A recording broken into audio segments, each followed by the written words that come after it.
Udayavani TV ప్రేక్షకులకు నమస్కారం. నా పేరు శిరీష.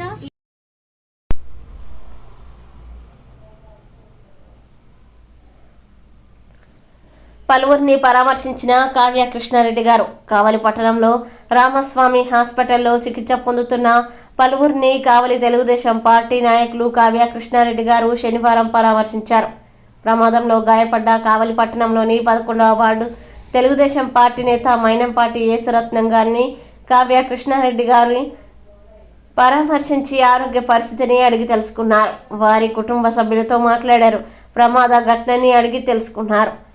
ప్రమాదం జరిగి రామస్వామి హాస్పిటల్లో చికిత్స పొందుతున్న బోగోలు మండలం అలిచెర్ల బంగారుపాలానికి చెందిన బసవంగారి లక్ష్మయ్య గారిని కావ్య కృష్ణారెడ్డి గారు పరామర్శించారు. త్వరగా కోలుకోవాలని ఆకాంక్షించారు. కుటుంబ సభ్యుల్ని అడిగి ప్రమాద వివరాలు తెలుసుకున్నారు. జాగ్రత్తలు పాటించాలని లక్ష్మయ్య గారికి సూచించారు. ప్రమాదవశాత్తు తీవ్రంగా గాయపడి రామస్వామి హాస్పిటల్లో చికిత్స పొందుతున్న బోగోలు మండలం తాటిచెట్లపాలెం గ్రామానికి చెందిన కొండూరు చిట్టిబాబు గారిని కావ్య కృష్ణారెడ్డి గారు పరామర్శించారు. డాక్టర్ల సూచనలు పాటించి సమయానికి మందులు వేసుకుని జాగ్రత్తలు పాటించాలని తెలిపారు. కుటుంబ సభ్యులతో కాసేపు మాట్లాడారు. ఆరోగ్యం సరిగా లేని రామస్వామి హాస్పిటల్లో చికిత్స పొందుతున్న జలదంకి మండలం అన్నవరం గ్రామానికి చెందిన పత్తి శ్రీనివాసుల్ని కావ్య కృష్ణారెడ్డి గారు పరామర్శించారు. వారి కుమారునితో మాట్లాడి ఆరోగ్య పరిస్థితిని తెలుసుకున్నారు. అనంతరం డాక్టర్ రామస్వామి గారిని కలిసిన కావ్య కృష్ణారెడ్డి గారు ఆయనకు జన్మదిన శుభాకాంక్షలు తెలిపారు.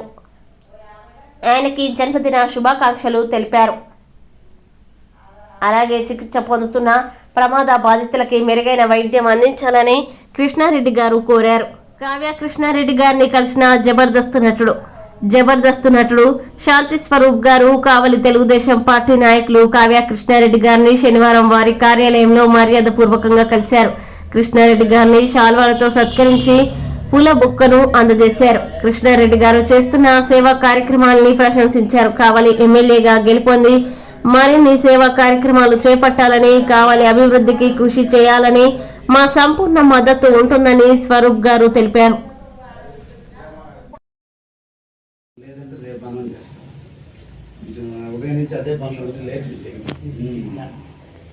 బాగున్నారు కదా, కలవడానికి వచ్చి కనిపించేసి వచ్చేసా జనరల్ ఫస్ట్